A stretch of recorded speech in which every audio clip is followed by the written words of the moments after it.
All right, everybody, welcome to my podcast. And as promised, I have a special guest here with me today. Uh, this is a political activist and UFO expert, Andrew Mazer, aka Mazurbeem, aka Crack Razor. And yeah, welcome, welcome to the podcast, man. And Where'd you get crack razor? I Crack think, razor. didn't we used to call you that back in the day? I do not remember that. If I was ever called crack razor for a Yeah, period of my no. life. Yeah, no, I think we did. I think we called you. No, I don't know. It was one of those things, we used to do all those weird little like rhyming, like call and repeat stuff back in. Yeah, there was a lot.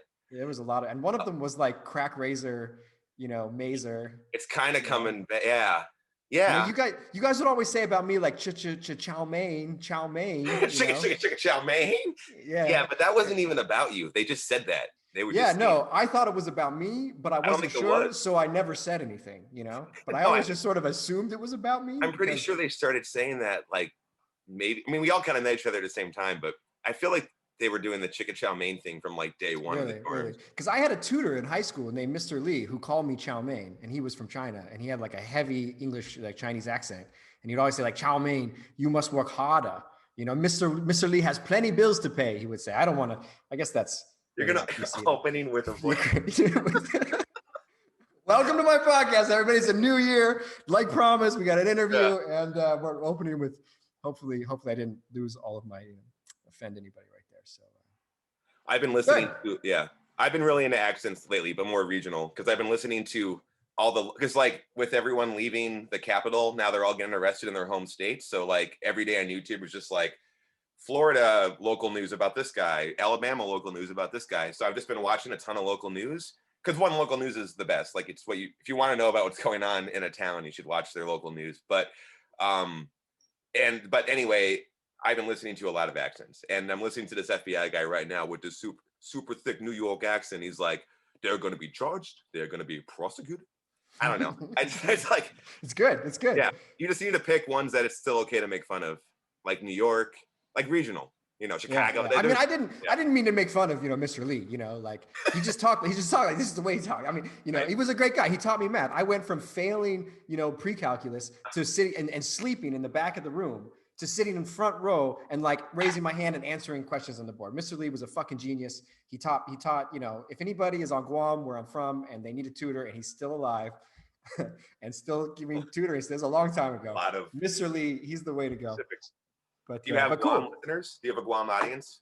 I don't know. I there's like a group for like the high school that I was in, and we have like a group to stay in contact. And I posted like, hey guys, listen to my podcast. I don't know if anybody did. So I know that you're maybe a sore topic because I know that you're banned from Facebook.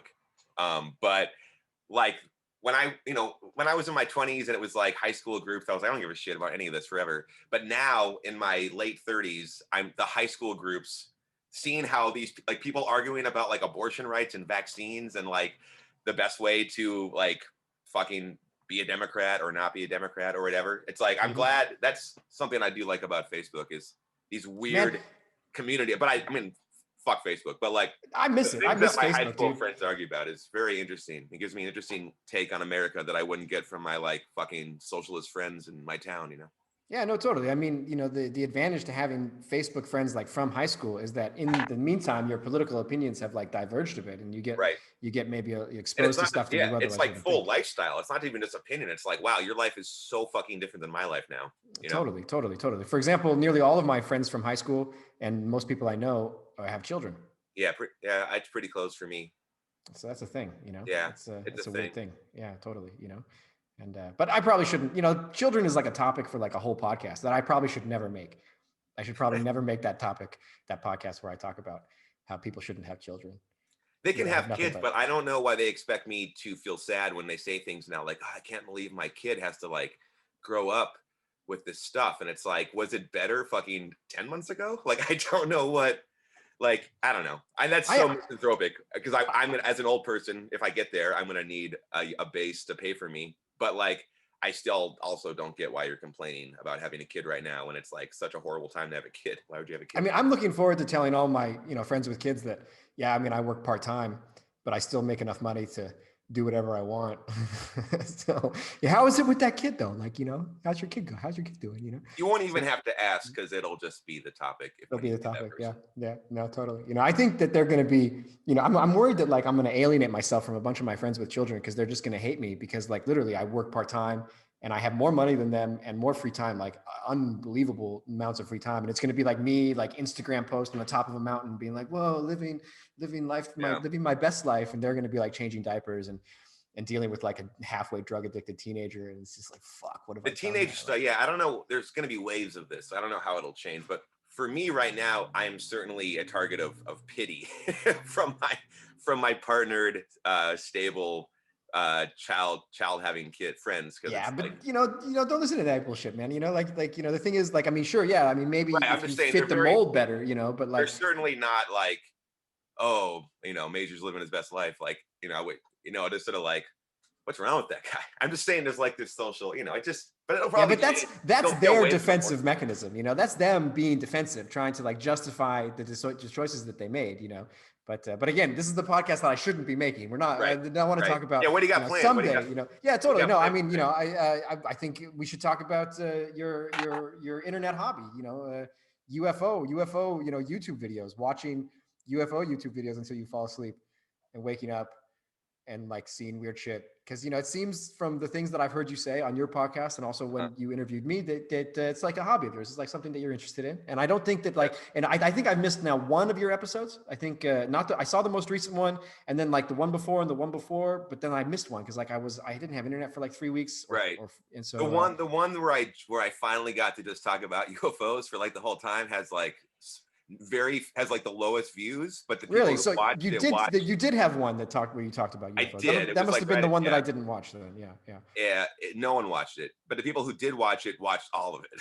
So that's really funny is that well, there you go. It clearly has longer. People stayed. They didn't watch all of it, but they certainly watched more of it by a lot than all the other ones. So you hit that niche, I guess I did. I mean, I tried to float it in the UFO community, and I mean, people aren't having it. Like, I'm not taking it seriously to them, and I'm not like. I mean, it's always the same with all my shit. It's always like artists think it's fucking stupid, and stupid people think it's too arty. That's the line you got to walk though. You're right where you should be. If half of the people think that it's ridiculous, and the other half think that it's ridiculous, then you're doing a good job. That's what I think. But your screen just turned completely green to me. Yeah, but really, because I see green in your glasses. Yeah, so that's weird. I don't know if that's going to show up in the recording. Just like bop your screen a little bit. See if it like goes back. Maybe my light turned green. I don't know. I think it looks cool. I think we should roll with it, but I thought you should. All right. It doesn't look, my screen doesn't look green to me, so I think it's all right. But, you're just do audio anyway, right? So. Yeah, I mean but I'll also put the video up on YouTube, but I'll do the audio on like, SoundCloud. Sure. What the fuck? Sure. The other Spotify and sure. But yeah, cool. So on the topic of aliens, there's lots of different aliens, right? Like in this space, in this UFO space online, there's different kinds of aliens and they have different names, right? Like grays and shit like that. Yeah. All right, cool. So first question, and maybe the most important, fuck, marry, kill. Ooh, okay. With different kinds of aliens? That's right. That's the one, and then, maybe a little bit of an exposition why you chose. This is how you do a podcast. This is actually how you start a show. Like if I was some random person and I had this on, I would be like, oh, I'm listening to this now. So fucking A, Yeah, I'm impressed. Yeah, okay. But quickly, Flumely, I'm drinking Flumely schnapps tonight. Flumely. I'm drinking High West American Prairie whiskey bourbon. Actually, this is from the south of Germany on the border with Switzerland, and the LI there is like the Swiss diminutive. Everything they say ends with Lee, and well, only nouns. People, places, and things end with Lee. I like to go there and just end all of my words with Lee when I speak German. Does it work? No, they fucking hate me. They really come across as very condescending. Yeah, exactly. They like really going to Canada and just saying A after every fucking every word. Yeah, no. But anyway, cheers, Prost. Prost. So, fuck, marry, kill. Yeah. Aliens. Let's hear it. Let's have it. I have to tell you the kinds too. Yeah, I mean, I don't know. I know the grays. That's it. Well, Okay. I don't know if you want me to do this first or second, but I'm definitely going to talk about why grays aren't real.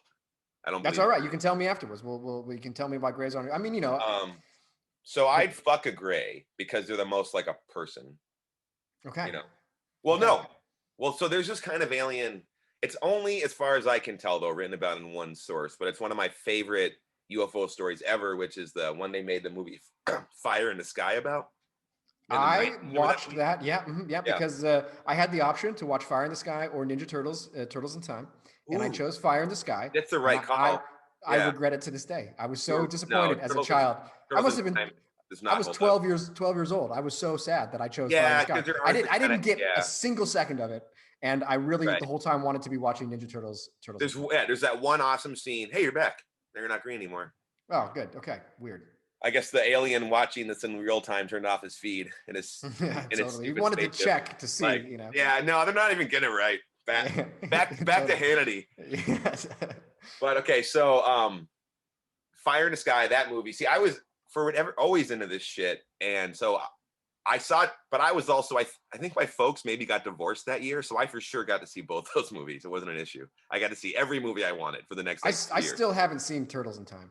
Well, you could. I mean, we could talk about that too because I actually have a. Chell, do you remember my dream movie project that I would talk about in college about how I wanted to write a dark, gritty Ninja Turtles remake? It was like based on the canon of the first movie, but with a lot of the cartoons, and it was going to be. And then fucking Batman Dark Knight came out, and I was like, "That's my shit, but with turtles." That's what I was.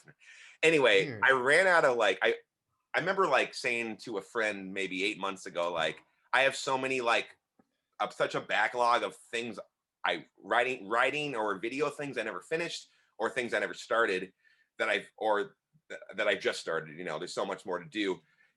And I right at the end of the year of COVID, I was was finishing this Ninja Turtle treatment that I started like fucking 8 years ago, or 10 years ago.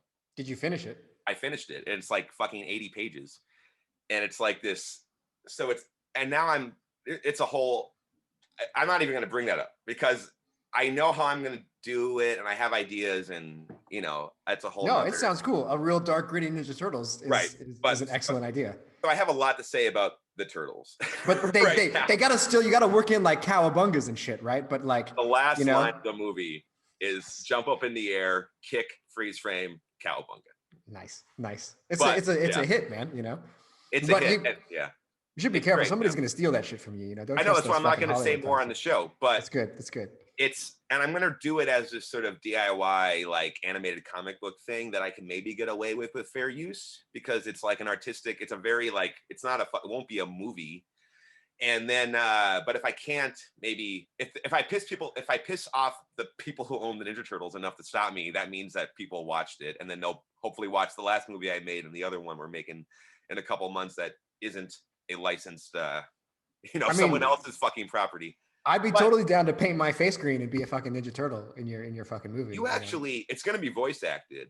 All right, I'm a terrible voice actor, but I will do that for you. Can you give me some like Mikey? Can you say, well, little dude, I came here to party. I came here to party. I'm a terrible. I actually know a voice actor though. So okay, yes. I mean, so if you need one and you don't know any yourself, I know. I'm really embarking on will be like the biggest project I've done, and it's so dumb and can't make. It sounds awesome. It sounds awesome. But okay, we gotta go back. We gotta fuck, marry, kill. Turtles in Time is not that good. It's okay. It's not as bad as I remember, but it's pretty bad. You watched it again recently? I watched it like 2 weeks ago. I watched all of the Turtles stuff when I was finishing the writing, just to make sure that yours like fits the canon. To make sure I wasn't, to see how much I was ripping off and that it was unique enough, and then also to have like, not just Easter eggs, but like if I need, it's like I'm writing like what, like it's like a fucking spy blockbuster movie, right? Like I need someone to be like a double agent, like who's the best perfect person from like the Turtles cartoon canon to do that. Like I was trying to like. So the more I knew about the Turtles, and also if I read a bunch of the comics, I didn't want to rip off any of their Dimension X stories because there's a lot of Dimension X in mine. Okay, that's good because he wasn't. Well, okay. Anyway, let's. I really want to know. Okay, the fuck, marry, kill. So Fire in the Sky. So there's one alien in Fire in the Sky. Fire in the Sky. The aliens look. as described in this dude's book, they look like they are soup. Like he's called the man and the woman the quote unquote epitome of their species. Okay. Which I think means it was either like a hallucination or he really punched up the book when he wrote it after what actually happened. Because sometimes it's hard to turn like a 5-minute meth fever dream into a fucking, 200-page, fucking investigative journalistic piece. So that does sound he hard. said there were weird looking aliens, but then there were aliens that looked like perfect specimens of human. But he means it was like incredibly Aryan. They were white and they were like porcelain skinned, and like the way he writes the whole thing is super sci-fi, and I don't really believe it. But I would totally fuck a like fucking super hot Swedish, fucking model alien. I'd marry the Swedish model alien because you're married to a hot Swedish chick. You get a spaceship that she is like a captain of or something. So you get to fly around. You're making me want to rewatch the movie now because now I really feel like I don't even know if you have to rewatch it. Just read. There's a lot of good like YouTube people going through all the various, like I like these kind of people because they're not really making a point. They're just like, here's all of the stuff written about this topic, and you can kind of take what you want. Okay. But when it comes to the fire in the sky thing, the dude did disappear for like 3 to 5 days, and everyone else said he got sucked up by a fucking UFO, and they separated all of them, and all their stories were the same, and they all passed lie detectors, and then they were all charged with murder. And then the dude showed back up and said he got abducted by aliens, and and they found this giant burned patch of land right where they all said that wasn't just like normal. It was a weird fucking, anyone can fake anything, but it's a deep fucking fake.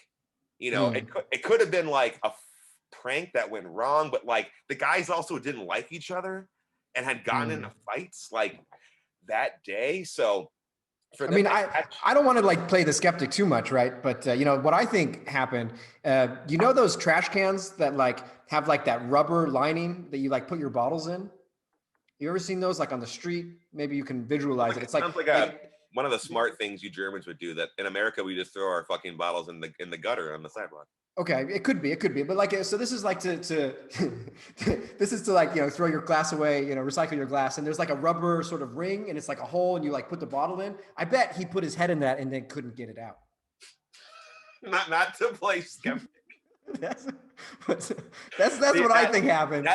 That's a big issue with UFO verification. Is there's always some scientist who comes along and says, "What was his head just stuck in one of those recycle things?" Oh, maybe. Maybe it was. Yeah, okay, no, cool. totally. Okay. And like, usually when this shit happens, it comes down to just a well done fake, because people, they don't really, for whatever reason, people find it hard to believe that like 6 dudes would play a trick on them for 0 reason. Even if there is a reason, which is like fame or whatever, but like usually these people's lives end up sucking. So then they can always say like, hey, my life sucks now. Clearly I wasn't lying. It's like, yeah, but you probably thought it wasn't going to suck when you were lying about it. Yeah. Most of this shit is fake, but you see but if you actively watch like YouTube style media or UFO style people who follow those stories, and you like have, you try to critically appraise, you're not just like, oh, it's all, this is all true. Like you have to be like, it probably isn't true. And why isn't it true? But then like some of them just keep persisting. So like all that Tic Tac shit, for example, I kept reading about that on like really fucking hidden like shit. And I thought videos were faked. And then it came out that like they were 100% real, and the CIA doesn't know what they are. And it's this whole thing. So it's like, okay, like are Tic Tac.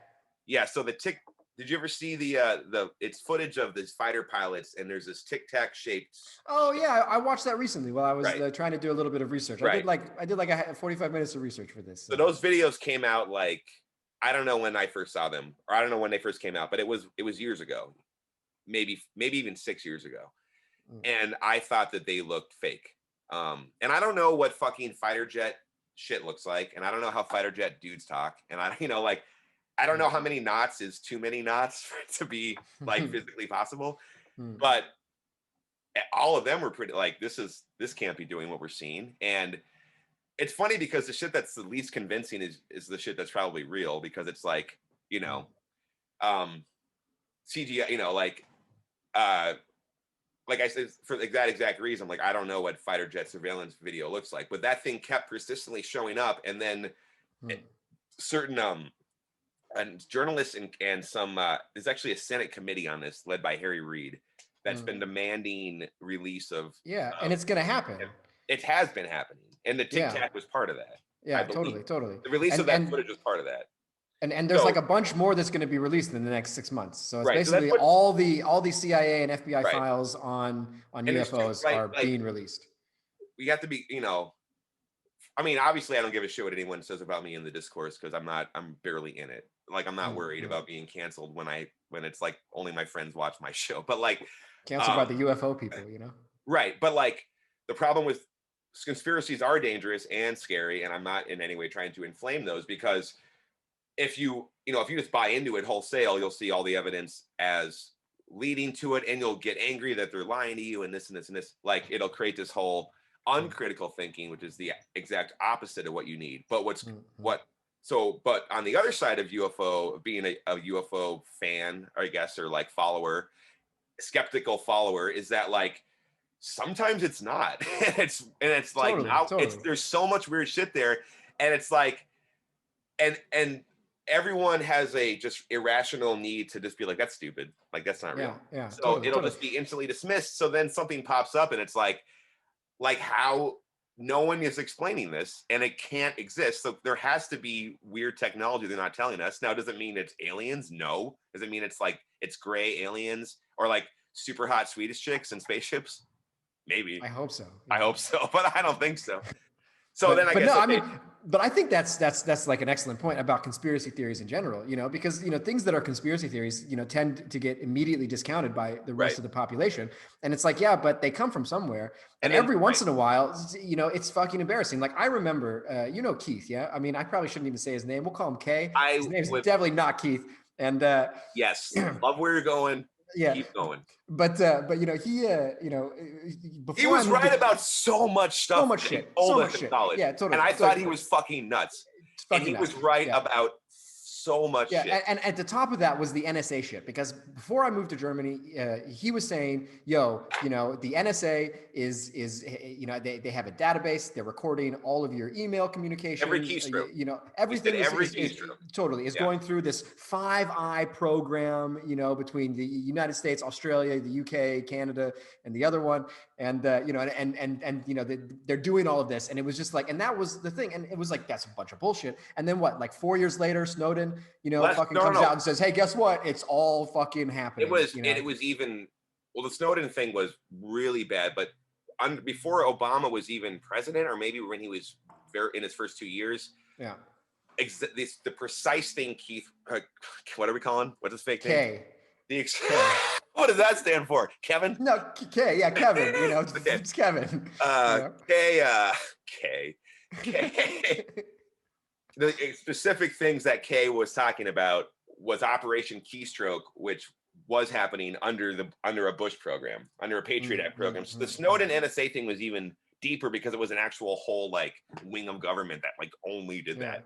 But I remember him telling me about the NSA doing this thing, and I was like, yeah, I mean, probably. I mean, I didn't really I kind of agreed with everything he said at the time because it was just sort of. Well, here's the thing you got to remember about people like Keith is that Keith read everything and critically and knew when he was being lied to. But that doesn't mean and to be honest, I think often the smarter a person is, the more that they can buy into something that isn't true, because because they're making the rational brain is making an argument for why it's real. And then the longer you buy into it, the more embarrassing it is to step out, which is what we're seeing with Trumpism. Like, it's like the same where a pyramid scheme where you give them $500 and then you'll get 2,000 back. Oh, we need another $100 banking fee. Oh, we need another 200. And you're like, well, totally. Now to not give another. Totally. You're already in for 500. So you should go in for, totally, for the extra 100 so that you get the 2,000, but you're never going to get the fucking 2,000. And the difference between, like a viable poker player and one who busts is a viable poker player will buy in and then still back out. Like, well, I'm not going to win it. I know that I'm in already, but it's over, Except unless you're me, where I buy in every time and then still back out, but I just never win a hand. You get back cards. what you always said. I just get bad cards, man. I get terrible cards, but And I'm when you lucky get- in life. So When you get aces, I know what they are too. yeah, I mean, you know what? You always know. You're like, you got the kings. I'm like, how does he know I got the king? You wear your face cards on your face. So, and the one time I have good cards, I'm like, It's probably a little bit. you Everybody's like, well, I fold. It's like the one time you don't go like, fucking damn it, like, like what the hell is wrong? And then you're like, 5. It's like Chell's got kings, fold, and you get an ante of nothing. Yeah, I know it's rough. Exactly. Yeah, no. It was but Keith, yeah. so I knew that. I didn't believe a lot of what he said that later turned out to be true. But when he had a blog, which I remember really liking, and I would be like, this is terrifying.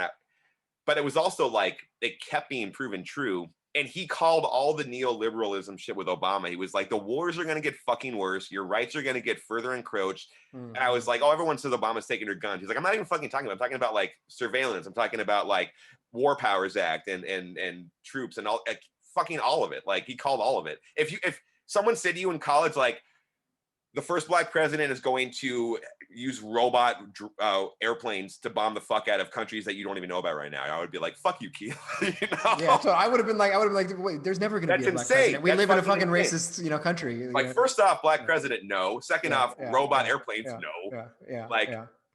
So I mean, but the thing is, you have to not say, hey, this was true, so it's all fuck. Let's let all the fucking lunatics in.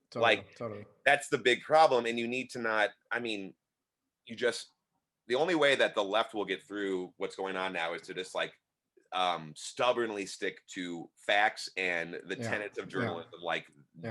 I can prove this is a methodologically proven journalism. I have multiple sources of it. If you try to, because otherwise you're letting them control the parameters of fucking truth and the right and the left and up and down at this point, that you have like, I'll fly to DC with a Blue Lives Matter flag and beat a fucking cop into a coma with it. Like, that's what happens when it's pure floating signifier. So totally. When it comes to UFO shit, to bring it back to where we are, you need to still look at it journalistically. But like, I also really like video editing, so I enjoy trying to see if I can catch edits and stuff. People fucking around a little bit, right? And I'm with UFO shit. The stuff that I thought was the most fake has been the most real. Okay, cool. Well, let's get back to the initial question, right? So if you're gonna fuck the hot Swedish babe from Fire in the Sky, marry the hot Swedish babe from Fire in the Sky. I'm gonna fuck a gray because it's similar anatomy, but I don't gotta keep them. They're boring as fuck.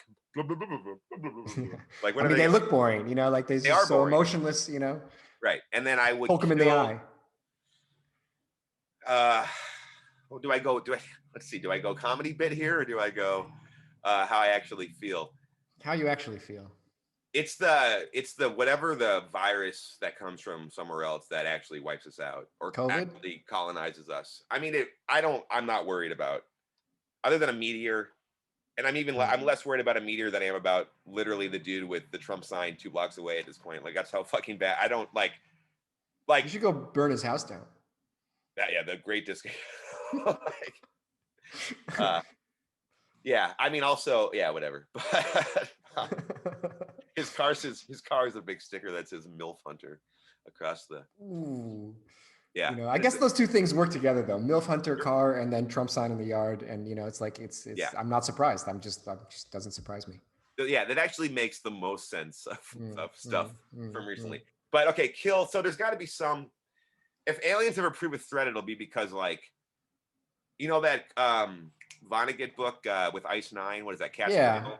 Yeah. Is it Cat's Cradle? Yeah, it's the Cat's one Cradle. drop. Ice Nine. Ice Nine changes all. It'll be some shit like that. Like one, it'll be, and it won't even be like a bacterium. It'll be like a color spectrum or something that like just, oh my God, everything's red, and then we all just blow up or something, or just or freeze. I think if everything was red, we would have a really hard time.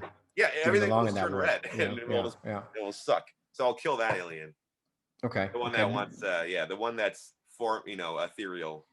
Okay. The aliens that I think actually exist, which means that they don't build spaceships or like do math the same way we do. They're like, they exist. So if you were gonna like choose one alien from that whole space that is most likely in your mind to exist and to have visited us here, who would it be? Well, to exist and have visited us here? or just? Yeah, I mean, if it didn't visit us, it's just speculation, right? Like I can imagine an alien that lives in Right. another Okay. galaxy No, somewhere, sure, right? that makes sense. I don't know if they are though. I mean, it's this is the point I make on my show all the time, which I'm going to Mm. plug here. What's my show Oh again? shit! Yeah, totally. Dead Hair podcast. Yeah, Dead Hair. Uh, Watch it. You know, I I'm was a telling you, guest one time. It was a he great was, show. I yeah. enjoy watching it. I watch every episode except for apparently the one that you talked about aliens Well, that's is fine the because one I'm that I not miss. doing You know. your show. That was just they were all just they were just being they don't want to see the truth on that episode. That was bullshit. Anyway, they were just kept being like blah blah You mean blah. your co-hosts? Yeah, my co-hosts, they didn't want to hear Okay, it. okay, yeah. Anyway, but so that's then you offered me this. Fuck yes. Yeah, totally. I think it's like the rich are so like the super rich, like the elite. Yeah. And I know you got to be careful because it's like whatever. It's not like let's hang Jeff Soros and Jeff Bezos or whatever. Like, but Yeah.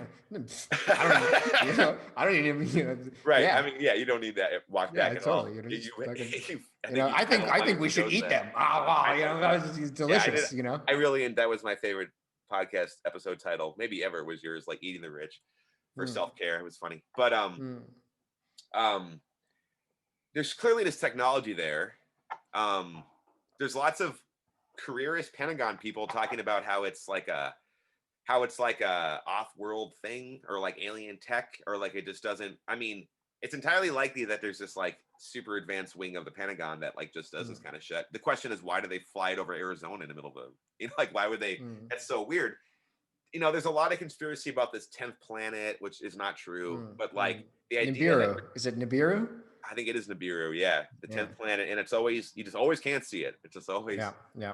You're about to though. It's coming. It's coming. You're gonna see any day now. And I think it's really similar to this theory that goes back.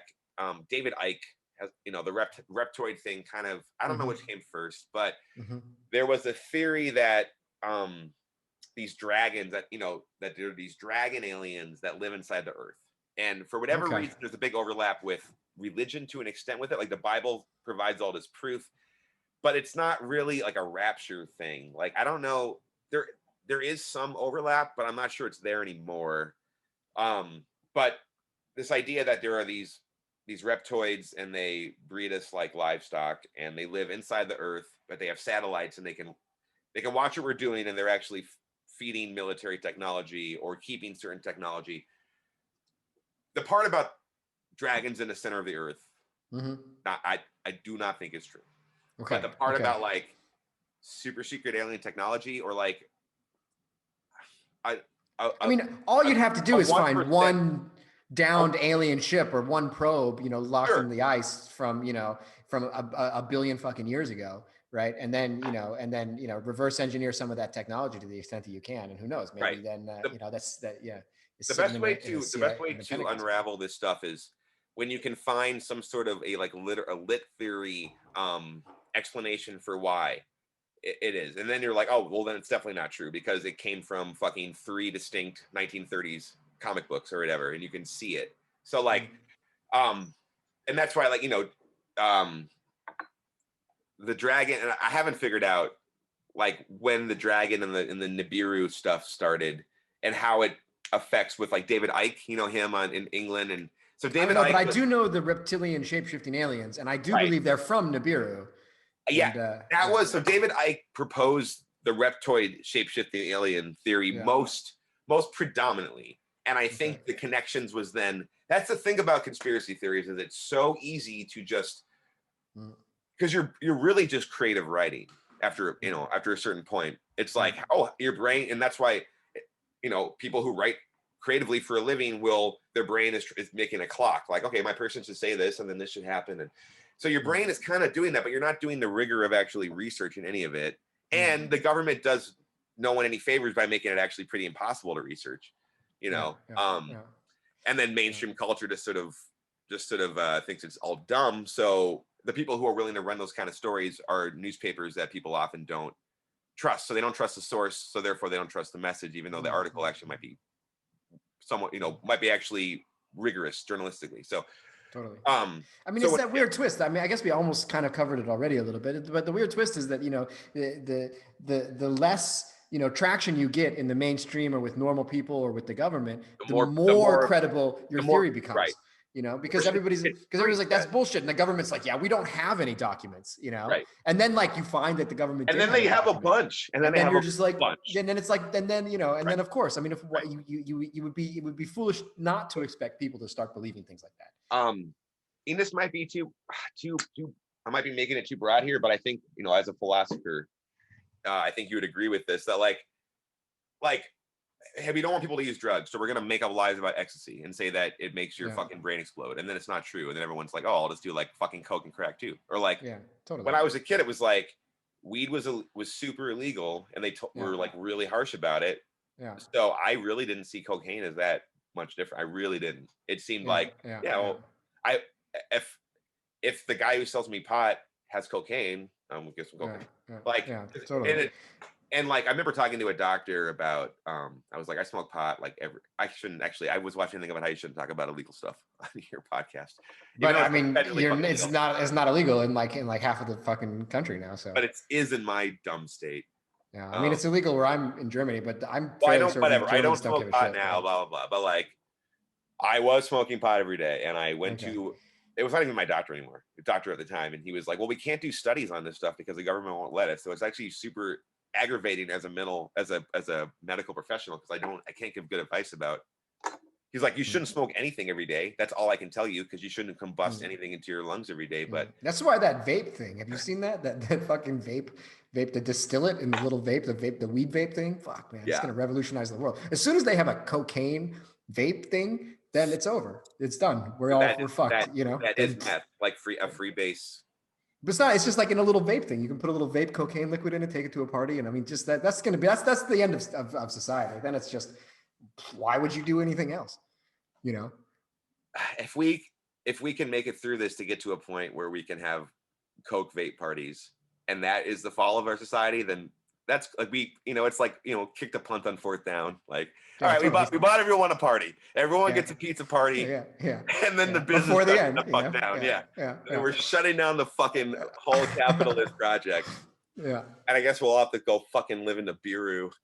But so here's what keeps this not disheartening me, but it's what's interesting as a UFO fan and skeptic. One is, the more I get into this kind of stuff, and I started getting like deeper into it for my entertainment, being like, instead of watching whatever, I will just watch like people on YouTube talk about UFOs all night or whatever.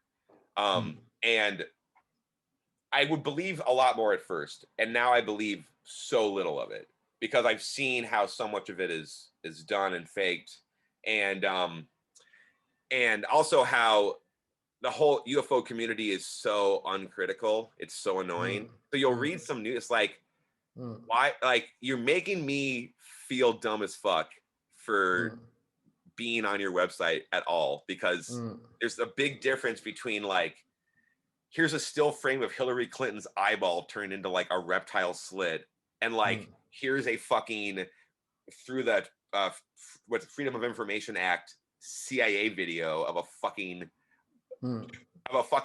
physically impossible aircraft. Like, those aren't even the same. Those do not belong in the same fucking newsletter. Totally. Or like when you listen to, I don't know if you know Art Bell, but he's the fucking best. He runs Coast to Coast. The name rings a bell, but he's been doing it for years, and he just agrees with everything. Like, and it's I think the name rings a bell. You mentioned it, in a previous podcast. The show is really funny, but it's also like, he just goes with you on everything. Like, oh, okay, so how long have the aliens been putting these schematics into your dreams? But but it's like very entertaining. But then you're like, I don't want to laugh at like the mentally ill. You have to be careful about that too. But I don't know. I'm not sure what my point is. But I mean, on the topic of critical thinking, like, one of the things I don't understand about these sort of, like the whole Trump conspiracy, and it's just like, I'm a leftist. I'm even maybe like a far leftist, but I'm not like uncritical about it. Like, I can also be like hold critical opinions about my own ideology. You know, I can try to like sort of point out to myself the little dogmatic aspects of that ideology that maybe need a little bit of, you know, but reflection you've on, been practicing at that. A lot of these people who have become politically, and at this point it's becoming past politically, and it's become a form of violent activism and of terrorism, because you're actually threatening hostage situations and saying hang people, like making full-on calls to actual violence, which are then happening as direct consequences. These, you know, a lot of these people didn't give a shit about politics before, whereas I know how elections work. So I know for a fact that this was actually done better. This is actually probably the most accurate election. And also, like, when Hillary lost, right? She won the popular vote by 3 million votes. When Bush 2 won. But those were also illegal votes. If you recall, Trump said at the time, Hillary only won 3 million illegal votes. He actually didn't. No, I know, because he can't, narcissistically, he can't lose. Trump's actually the easy piece of the puzzle. Because he's a shark. If a shark was a narcissist, like, or an alligator, like if you put something here, the alligator turns. Put something here, it doesn't. It's like, didn't he have a professor that said Trump was the dumbest student he ever had? Yes, he had a Wharton Business School professor say that Trump was literally the dumbest student he ever had. Have I talked to you about how Trump is super like sensitive about being called stupid? No, did I mention that with you? Yeah, no. There's a what was it? Maybe it was one of the debates. And Biden, I can't get over it. It's fucking Biden. And Biden like called Trump stupid, and Trump was like, you can't fucking call me stupid. Like, what kind of university did you go through? I got, you know, junkie. And like literally his, like, the tone, like his voice went up like a full like octave or whatever. He like got all high pitched in, like, he was so defensive about being called stupid. And man, for me, like, if I was running Biden's campaign, that would have been like a fucking light bulb. I would have been like, wow, this guy's so sensitive about calling, just like try to call him stupid as much as fucking possible, right? That's like the button that you push on Trump. He's so, because he knows he's dumb and he doesn't want to be dumb. And so he's so sensitive and so defensive about being dumb. He knows he's not well educated. He knows he's not smart, like real smart people, but he thinks that he has this art of the deal and that he's a successful person, even though he's not. But he must know that he didn't write that book. No, he doesn't, because he recontextualizes everything back into his own myth almost instantly. And it's really, really amazing to kind of watch someone, because most people who are like that don't get that far, because narcissists need to be tempered by some fucking reality's feedback to be effective. Well, he's a billionaire narcissist, so he got the he's not a billionaire. Golden spoon. Well, I mean, you know, he does not have $1 billion. Yeah, but well, he runs in a billionaire circle, you know, like he's a would-be, he's like a billionaire that's managed, you know, he might not actually, I mean, he probably doesn't have any fucking money, you know, except all the money he ripped off of Republican voters during his whole, like, get me, you know, stop the steal. I need your money. He just made so much money off that now. Totally, it's so aggravating. It's probably the best business deal he ever did. Right. You know? But like the Hillary thing, I did believe that Trump's election was fraudulent, but I knew it was legal within our stupid system. Like when those cops got off for shooting Breonna Taylor, I was like, they're going to get off because we have a stupid system. It doesn't make it morally right, but you can't, you know, there's a lot of direct action on the left, obviously, and there's been a lot of scary shit and violence and stuff, but there was a policy wing to it. There was an actual. Here is how we would be better served. How the vast majority of Americans would be better served by you know, defunding the police or demilitarizing the police or on gerrymandering areas or changing how the sort of hierarchy of AG to Attorney General of the U.S. to DOJ to state AG to down, all the way down to my sheriff, and then down to my mayor, my chief of police or whatever. Like, there's all sorts of things, real reform issues, real things, real conversations to have, real lines in the sand drawn. You know, I'm trying to stay. I have lots of things to say about the efficacy of violence on the left, but I'm trying to keep that out for the moment, not to run from anything, but because the right didn't have, their plan was zip ties for Pelosi and and hanging. I don't even think that was their fucking plan. You know, I think their plan was, we're going to go to the Capitol and have a protest, and then they just ended up inside of the Capitol building. I think a lot of them, there was like a momentum thing, and like I think it's more that I think there was that momentum thing, and there was a lot of people who just ended up in there. But I also think, or got caught up in the moment. And as I've been to, as someone who's been to a lot of rallies and occupied my own Capitol, and all sorts of shit. Like there is this crazy. It's bigger than meant. It feels spiritual, but it's not. It's some sort of human sixth sense thing happening. But you feel like we are on the cusp of change, and we have to now just quadruple down and push. But and this is just one of the many differences you can make between the two. But when the left would do these things, they would have medic tents and communication networks and ways to get their messages out and lists of demands and ways to keep people safe and protect each other. And you didn't have trampolines or broken ribs or not even that, there weren't even a lot of fist fights. And not even one trampoline though. Even when not a single trampoline. Like, I mean, maybe, but I don't remember. I mean, because trampolines are great. I just want to point that out. Like, I don't think. What's really fun is jumping on a trampoline with a "Don't Trampoline on Me" flag. Yes. But you did hear about that though, right? That woman. No, I didn't hear. Got trampled to death with her "Don't." Oh, trampoline! Oh, fuck! I thought trampoline. I was thinking they brought a trampoline and we're jumping on the trampoline. I was like, I thought you were making a really good pun, and you were, but not. All of my puns are accidental. Like literally. Well, it's Freud. It's a thing. Yeah, totally. That inner brain. But so you were raised on critical discourse. There is a form of white privilege we need to address in terms of our parents being academic or academically minded, wanting us to read and. I have a book report for school tomorrow, Mom. Oh, sure. Let me teach you how to do that. As opposed to, I have a book report at school, Mom. Will have to go work my third shift at Burger King. So good luck. Totally. So big difference. And I'm not saying all the right is poor or all the right is stupid or all the right is violent. I'm not. But if people were more educated about how elections work, this wouldn't have happened. Or I really do believe that when they went online, because there was, the number, like two of the most searched terms were. I forget on where. If it was all platforms. Google Analytics or whatever. I think it was Google, but they were like storm the Capitol. So that was it wasn't like Trump just said it that day. They were going to do it. And secondly, it was like bring a crowbar for doors, bring zip ties. It was all the same shit that you looked at when you look at Q. When you look at the right, it was all the same sort of planning. And you would see that on the left, but when it happened on the left, it was done by experts who went to school and studied literally studied activism, or have just been dyed in the wool activists. And dyed in the wool activists, they're more empathetic than they are. They're more bleeding heart than they are ideologic. It might be, and it makes other people crazy. Where it's like, how can you? Oh, you're just gushing blood for the homeless and the drug addicts, and that's where the term bleeding heart comes from. But you're motivated by helping people, so you're not gonna let a cop get beaten to death. You're not gonna let a woman get trampled. You're gonna pick them up. But when you look at the footage from the Trump riot, even people who weren't breaking windows were scrumming. In a football scrum, people were piling on to use the weight of all of them to break doors and push cops.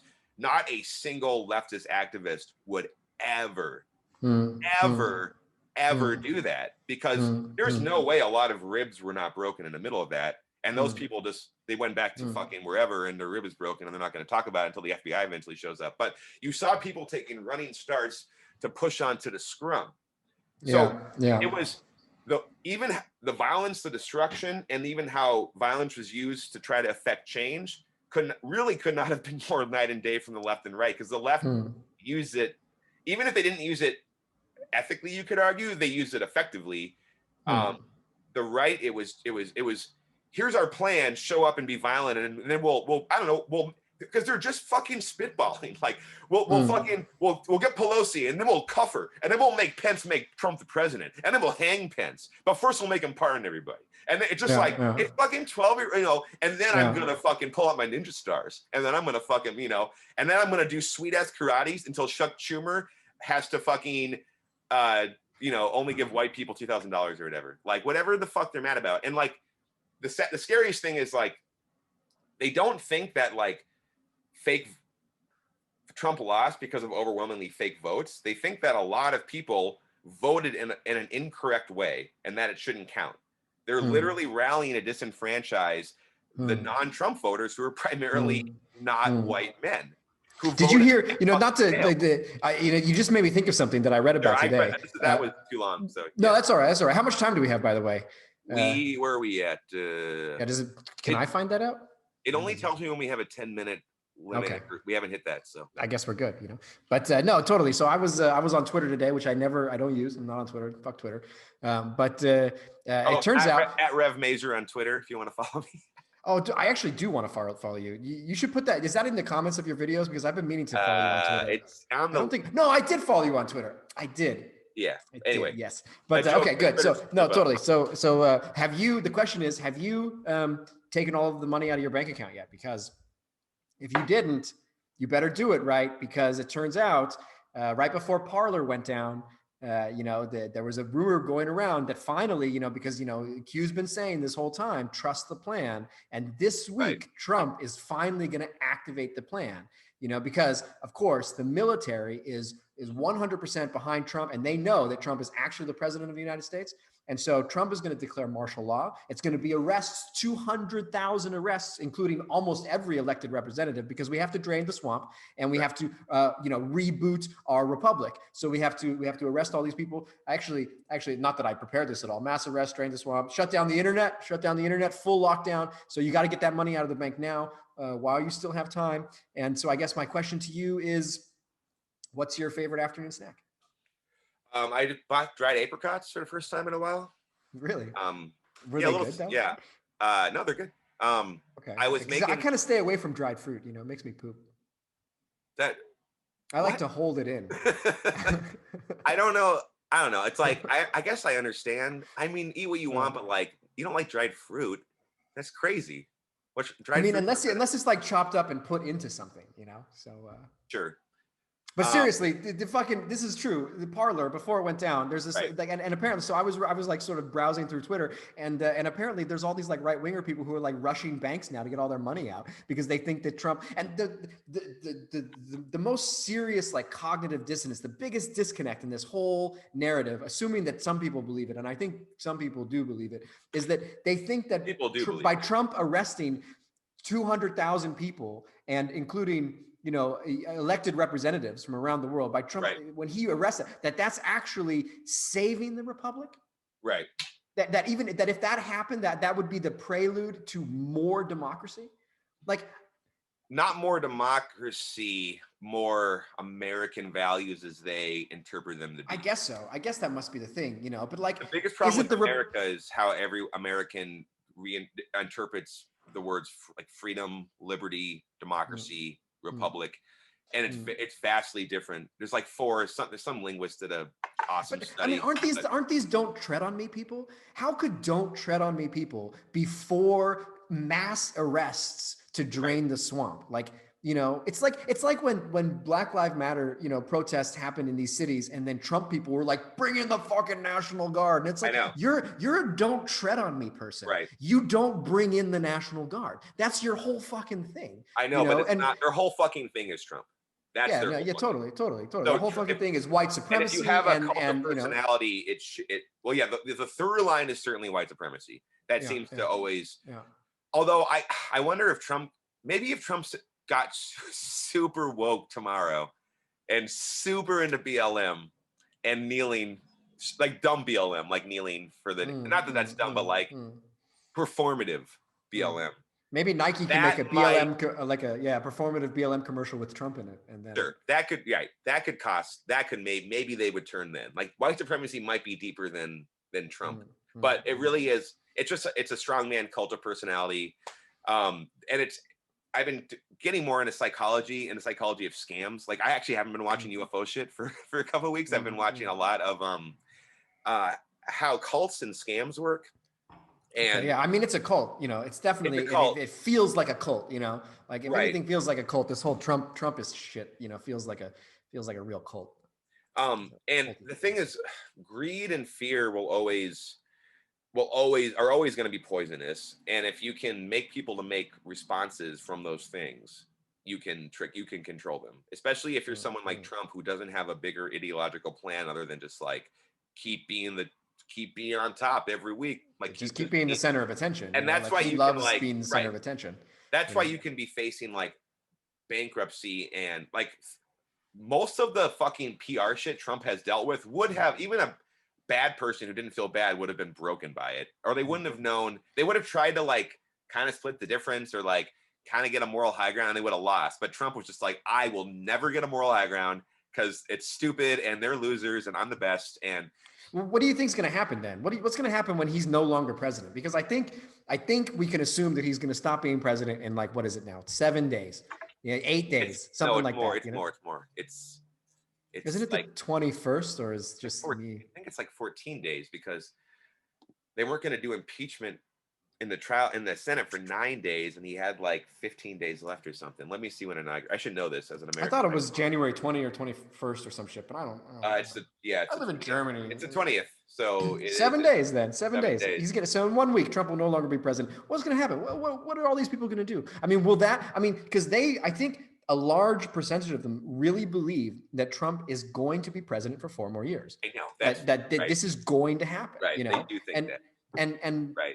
And that the bank account things you were just talking about. Which, can we talk about how similar that is to what the Nazis actually did when they froze all the Jewish assets? Yeah, that was how they started it. For example, but I mean, it's a weird twist on it because they're not going to freeze. Also, like it's a weird twist on it because it's not fucking true, and they're not oppressed like the Jews ever have been anywhere. Totally, and so they're also not the bad. They live in a country that bends over backward for them fucking constantly. I know there's a lot of class stuff, but you know, in this thing, it's Trump is the one that's going to do it. It's his plan that's going to be enacted. It's not like Biden is going to coup Trump here. He can't do it. Just like he couldn't build a wall, and Mexico would never pay for it. And both of those things did not happen. And his supporters either think they did or think they would have. So here's the thing: like his supporters are the ones taking the money out of the bank.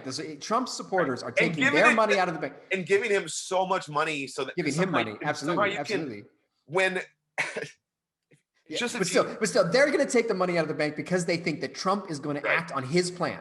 So it's different than like freezing Jewish bank accounts because the Jews were the oppressed people, but Trump's people, if Trump enacts his plan, will be the winners, not the oppressed. So why are they taking their money out? And also, why are you taking your money out? What will that paper mean? Yeah, if we don't have a federal treasury?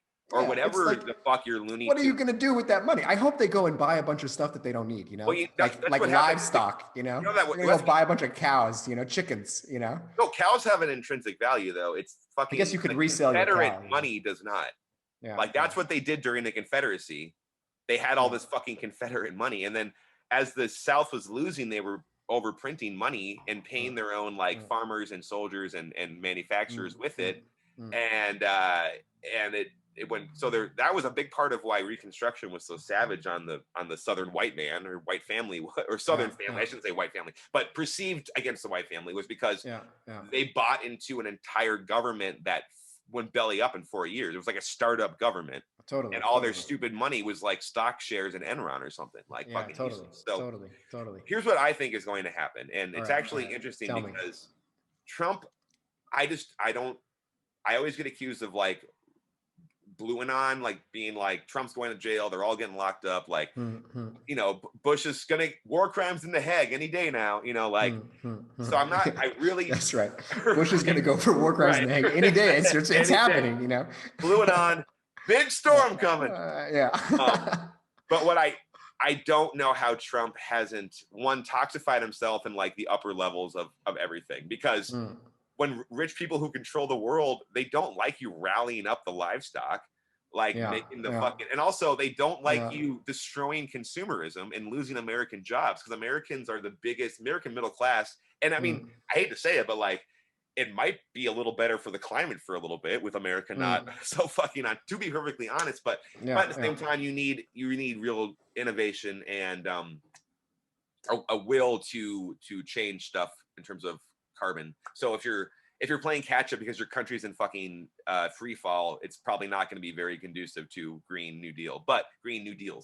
But anyway, you know, fingers crossed. But Trump has now, I mean, he wasn't fully left by the Republicans again, which is upsetting, but Georgia proved that they won't vote unless he's on the ticket. And a lot of these people are going to scurry back into the corners of the internet where they don't vote and they don't, and when their rallies get more and more provocative. Do you think he'll continue to have rallies? Do you think Trump will hold rallies? I mean, he can't has to leave the country, right? He's got to get the fuck out, right? He's got to get the fuck out. He's got to. Yeah.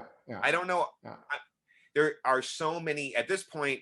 He went from having a simmering movement, and maybe it could never have stayed simmering, and Trump could never stay. I mean, there was no way this wasn't going to happen, not because of all the fucking ways we let it happen or slept on our watch or humored a fucking, because you never humor a narcissist, you never feed a narcissist, because this is exactly what happens. Oh boy, we fed that narcissist, man. We fed that narcissist big time. There's a ring of both thought and action around him, all the way from Giuliani style players. I mean, all the way down to like people who love the cops, love the army, barely vote, work their whatever job, and are now flying to DC to like throw fire extinguishers at cops. Like, that's clearly they exist. They're not going away, and they have been manifest. I mean, they were there, but now they've been manifested into a tangible American political wing. Now, Trump had that, and I don't think he could have. I don't think, because when a narcissist starts going down, they have to start like.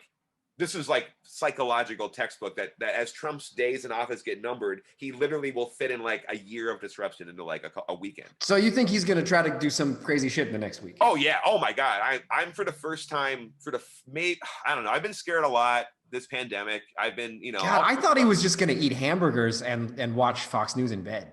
That was my prediction. I literally made that prediction to a number of friends. They're like, I think Trump's going to do some crazy shit. I'm like, he's going to fucking eat hamburgers. I don't know if he's going to do anything. But okay. The wheels are in motion for all these plots and all these newly activated patriots. I mean, what's happening at the Capitol in you were saying before we started recording that shit's going down already there. And I'm not doing this because I like being on this show a lot. This is purely just like it's like legitimately scary, and I have anxiety and depression anyway. So in Madison, in the Capitol, So Evers called in the Guard, and we were talking about like, don't tread on me, people. Fuck the National Guard. Like, I'm a BLM guy who was screaming abolish the police, in the middle of a fucking. While you were throwing those Molotov cocktails. Shut the fuck up. No. And we literally can't. But I also wasn't. All of my activism has always been things like, lying in front of a fucking door with other people so that the Republicans can't cut food stamps, and then they pull me out. And then the cops thanks for not resisting, and I say, thanks for not like really giving it to me. And it's theater, and then we but it's I'm definitely not, theater. And also the Molotov, I also, because like I would burn myself to death. I would. Right. But that would go horribly wrong. So there are real charges for that in the city right now, and there are people. Really? There are people sitting in jail who were caught up on assumption of being part of it, and then those charges were dropped, but they were then held with the hardest extent of whatever priors they might have had or city laws they could do. So when you remember all these Trump people getting to fly home free, off Kyle Rittenhouse being out on bail in Wausau, Wisconsin, walking around drinking last week with a shirt that said free as fuck. There's a bunch of BLM people who were just like at riots that got big that did not kill people, who are in jail right now without COVID protection. So like that's it's fucked. You need to remember, there's real activism happening still, and there's real fascist oppression happening still. And what we saw at the Capitol is, Trump just finds a way to, he starts a fucking huge fire, and then he goes and starts a bigger fire. And you're like, well, which fucking fire do I focus on? But I'm as a Madisonian who has been to many events at the Capitol. My mom got married there her second time. I started doing fucking phone banking for my very first political stuff was knocking on doors in like 7th grade for state senators, at the Capitol. As a bartender, the bar that I ran was across the street from the Capitol. I had Senate aides and senators, all state level, coming in, and I would have interesting conversations with Republicans and all sorts of people, because it was, I was a Wisconsinite, and they were there drinking wine, and it was never vitriolic. It was actually helpful. Maybe I'm just so privileged that I didn't have to worry about going home and having my life stuck. But because I made that fucking tip money. But the point is, I know that building well. I know how Wisconsin politics works pretty well, and I'm terrified that what's it like now? I mean, what's changed? So I went out shopping yesterday for the first time in a long time, and everybody seems to be being extra polite to each other right now. Is that a bad sign, you think? No, but it's a sign that I think there's a tit for tat from Trump and what happens in Congress, and then a national mood that permeates like the psyche of every American. And I don't know how much longer we can feel this way. Like I'm just like at this level of tension all the time, and I'm not sleeping. But like it's my family, my friends, people online, or everyone's like, why can't I sleep right now, or this or that? It's because there's we know Biden's plan, if left to its own devices, will still end in climate disaster and no real social justice change. I mean, this is like totally changing the topic, but like how long, like let's take bets, like how long until Biden starts another war? Because I fucking hate Trump and I fucking hate that white supremacist shit, but he's the first president in my lifetime that has not started a war. Well, he did, yeah, but he made them worse. He didn't. I mean, he probably had drone strikes and he would say things like, I'm withdrawing troops, and then he would withdraw them from Kurdistan, where we had built a fucking rebel militia, and he created a unnecessary genocide. I'm still not sure why. I think because the wars were Obama's, so let's just stop him. The toll of human life is just. I mean, remember the one time he bombed that airfield? People liked him then. Totally. Like the mainstream media was like, he's finally doing something presidential. Thank you, CNN. He bombed some brown people, and now he's presidential. He's presidential. He drone strikes against Syria. That's so presidential. Like I give him credit for not talking. His jingle. Maybe he just wanted. It wasn't but he was jingoistic anyway, in almost like a worse way. No, totally. So is it better for a president like Obama to talk about fucking peace and love through democracy and then kill people, or a guy like Trump to say xenophobic shit and then still kill people? It's like but maybe less people, but still, like, I mean, it's not there's no like excusing Trump or defending Trump. I mean, he's a fucking he really activated the very worst, and he somehow managed, for somebody who's so incompetent, in my mind at least, he really managed to find that core of like disgustingness in the American psyche and just bring it out, boom, this is the country that this is what we should be proud of, and coupled it with psychological strategies that he knew worked, sort of just through being the con man he was. Either he has instincts or he kind of knows he's got a few game plans that work, like call the press and make up a story, you'll get news anyway. Sue and first yell, try to corner people and scare them into not suing you or selling you what you want, and then when they do sue you, tie it up in court and throw a bunch of money at it, and then kind of wriggle around, and then also just ingratiate yourself, like, well, I got a tower here now, what are you gonna do? My name's fucking all over it, like.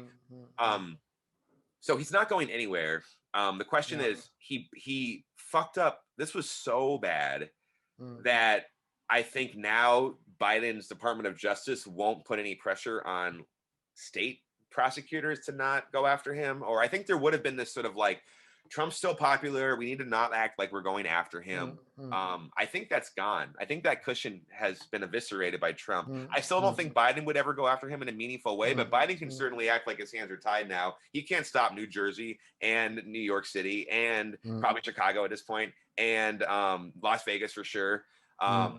Georgia too.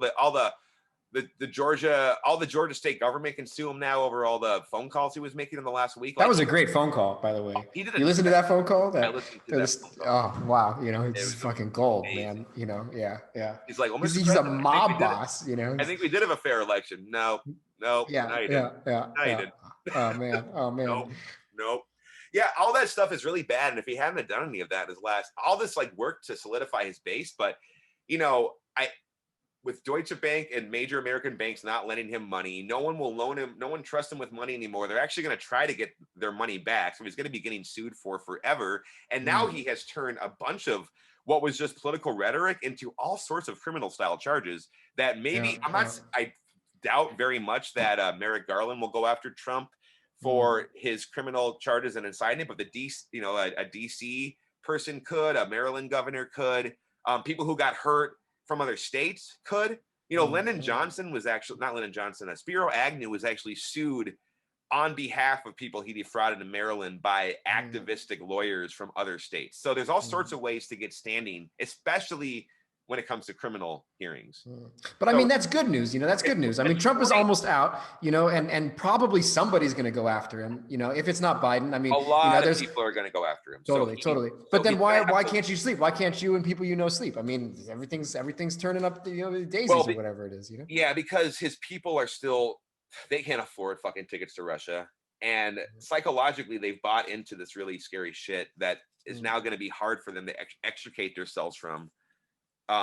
They have to be kind of deprogrammed. And I know it's like a horrible thing for like a leftist First Amendment person to say, but like it's like 40% of the Republican Party is thinks the election was stolen and supports the storming. Like people are making crazy antisocial choices right now. I think on the topic of deprogramming, I think the left is totally, you can say, deprogramming, because like, you know, if it's not Trump, then it's the capitalist system that's tricked all of these, you know, people, you know, into a kind of false consciousness about the world that they inhabit. I mean, the leftist project is articulating, you know, struggle in a certain kind of language, you know, and deprogramming. Addressing those kitchen table issues to non-primarily Democrat voters or disenfranchised people who don't normally vote, like young people and black people and rural whites. So if progressives can stick to their guns and stick with the social project of trying to trying to raise the level of the quality of life starting at the bottom and working up, then they will keep winning elections because they will keep having results. This Trump thing, the only results is chaos. You know, Trump's not a Republican. He's not even really, he doesn't believe in America. So he's just trying to see if he can, you know, he can't not try to win whatever the violent argument is of the day. He has to just, I'm going to be the slimiest person on the news today. He just has to do that. And secondly, he knows that he's going to lose a lot of his protection soon. And he's hoping that he can create a big enough fear that people will leave him alone, because he will all just do this. But he doesn't, without Twitter, without Facebook, it's going to be the inauguration is a different thing. Those wheels are already in motion. But in terms of him just those are already in motion, but in terms of him being able to pull more revolution out of his ass without Twitter or Facebook, I don't think so. And I also, without Deutsche Bank money, and they're going to want their money paid back to them at the end of this year. I think if his strategy is to try to, like, you know, present a credible threat, like, hey, if you fuck with me, I have these people who I can just like, you know, order. I think that strategy would backfire, because, you know, the government's not going to tolerate, nobody's going to tolerate some sort of rogue actor who, I mean, especially if the threat were credible, especially if Trump really demonstrated that he had the power to activate, like, you know, real, like, actual terrorist, you know, violence, you know, if, you know, then he would be, they would go after him and they would, you know, black hood, hog tie, and that would be the end of it. You know, like, they're not going to permeated so deep into, because America, you know, we're a confederalist country, really, right? We have federal and states' rights, but really we just have federal rights and state aggrievement. Like, there really is no state rights, because the federal government just has so much money and weaponry that what are you going to do? You know, but we have an illusion of it, right? And so these are pissed off people in small towns with small police forces and whatnot, and both sides want them to keep voting, and also they don't want them to so to answer your question from like an hour ago, and by the way, there must not be a cutoff on this because we're still going, but yeah, I was also thinking, like, maybe we tricked the Zoom meeting, you know, maybe Zoom's free now because they're of insurrection. Yeah, totally. You know, maybe if you say enough, you know, yeah. I don't know. Enough, but but so our governor, who is this like nebbish, wonky, he was the state superintendent of schools. Okay. And he ran against our governor because our governor cut like all of the money for schools. And this guy barely eked out a victory by uniting the left, by being like a middle of the road moderate, and then winning back a bunch of middle Republicans who were like, the schools clearly suck now and they used to not suck, so let's put some fucking money into them. So this guy won, and now he's been handed like the most insane fucking first year gubernatorial term. Totally. I mean, it's insane. It's insane, and he's making all sorts of mistakes. But like, he's, I think he's an honest actor. I don't think he's trying to just get our state through this horrible time. But he's done it. He's released the National Guard on BLM a bunch and has fully let them arrest whoever they wanted. He let the ATF arrest people. But now he's doing the same shit the other way. So the National Guard is already is in my city. And I believe downtown has barricades all around. Like our Capitol building has barricades all around it. And the protection up to Inauguration Day is going to be bigger. But the thing is, a lot of the dates for these storm the state capitals are not on Inauguration Day. They're just dotted throughout the next week. So, and do you feel that there's also like right-wing militia like in the city as well? Like, there definitely is. Yeah. How they're going to act, I don't know, because they've already shown up in Wisconsin a bunch. Wisconsin had one of the bigger earlier, and it wasn't that big, but one of the bigger earlier. I can never find my ladders, so I've been lighting off the stove. That's so dangerous and stupid. We did it all the time back in the day. Except we had an electric stove, right? And we had an electric stove. You had to stick you had to breathe, you had to suck in with your face. And we moved out and there was just fucking stubs. Oh man, we were animals. But we had a great time. Oh, it was wonderful. It was like a drum kit in the living room at all times. Just like a fake band at all times. Hey, it's 3 a.m. Let's play our noise music. Yeah, as loud as we can. Anyway, Trump. What specifically am I in? I'm sorry, I'm getting. Oh, the right-wing militias in the town and what they're going to do. So, they came in before. The way the left and the right use violence is just so different, and the way they organize is so different. What I am scared will happen because I don't. These people they're cowards, but they also, because they're so unscrupulous the way Trump is, one of their weapons is that they, they'll blame it on Antifa. Like ISIS takes credit for their attacks. You know what I mean? Like they'll do it. They'll know they did it, and then they'll say they didn't do it, or they'll be like, "This isn't even white supremacist. I'm just saying peace." Or like, own it. Like, if you want to be a Nazi, then fucking have reasons, I guess. Even though but that it sucks. Or you're just doing it to be a dick, or because it's so much easier just to have all your grievances supported and not have to look in a fucking mirror. Absolutely. Buy in. Totally. And the further you buy in along the way, both as a smart person or a dumb person, the further you buy in, the harder and harder it is to extricate yourself. And what we're seeing now is why this is nuts. And these people, to get out of it, they would face like a certain degree of trauma, because they would have to accept that their entire worldview was false. Terrorists. They would have to accept that they did that. There's literally no words for what they did other than like coup, insurrection, like every antonym with the which is funny because in the podcast that's going to be before this podcast. I'm basically going to say the opposite, but you've really opened my eyes, And then this was me opening. That's awesome. Well, let me plug my show quick. We have had our Jessica Gunnarsson. She's our friend of our show. She writes historical fiction for like high schools, for like mainly educational. It's mainly bought by educators, but it's like, she writes about like the assassination of Lincoln the day of, but in a way that's like gripping and it's like a book and she's picking, she's a very good writer because it's actually harder, in my opinion, to write for kids because you need to convey ideas in a way that's still, because kids have really high bullshit detectors, but they also don't know shit. So they're like, I don't know any of this, but I don't fucking trust it. Anyway, so she's coming on our show because we were just talking about how the last Civil War started, about how guns play such a big role in American politics and always have, how John Wilkes Booth got radicalized in like beer halls. So she's coming back on our show in 2 days. So I want to plug that. Which will actually probably be last week because there's a bit of a time. Right. So listen to go to Dead but Hair. Anyway, even if you didn't catch that episode of Dead Hair with Gunnarsson, you said? Gunnarsson, yeah. Okay, then you should go watch that. And anyway, it's every Thursday. You post every Thursday.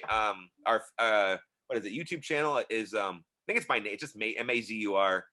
But if you search for Dead Hair Podcast, it comes up right away. And then I finally went. The page is good now. You can just watch the episodes are up, and then there's all the other crap. And then if you want to fuck around with Facebook, we have a Facebook page where I sort of snarkily tweet or snarkily post stuff, and you can get all the episodes there. Facebook.com/BeltwayBabes. Last thing I'll say, follow us on Twitter @dead_babes for everything. All of our shits. It's easy to find. All right, yeah. And I appreciate Dead Hair and the Beltway Babes. Yeah, I'm really glad you came. I mean, has Zoom given us any notification? Because there's it's so weird. No way that this has been less than 40 minutes. It says recording this whole time. Yeah, it says recording. I see it. Yeah, I keep looking, being like, oh God, something's going wrong, Yeah. But hopefully No, it's recorded. hopefully we got that. You know, that's always fucking terrifying.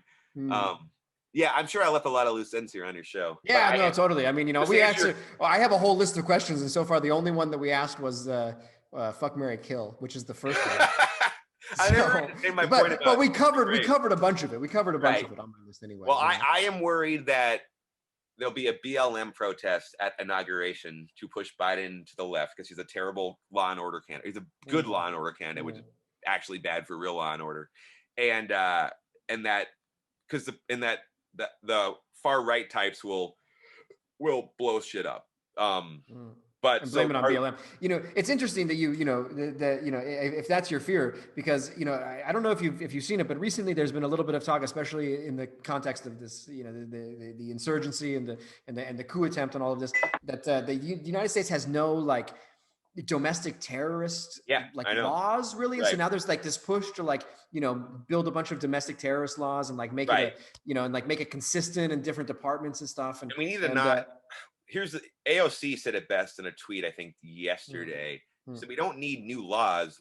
We had all the laws in place that should have stopped this. They just weren't fucking followed.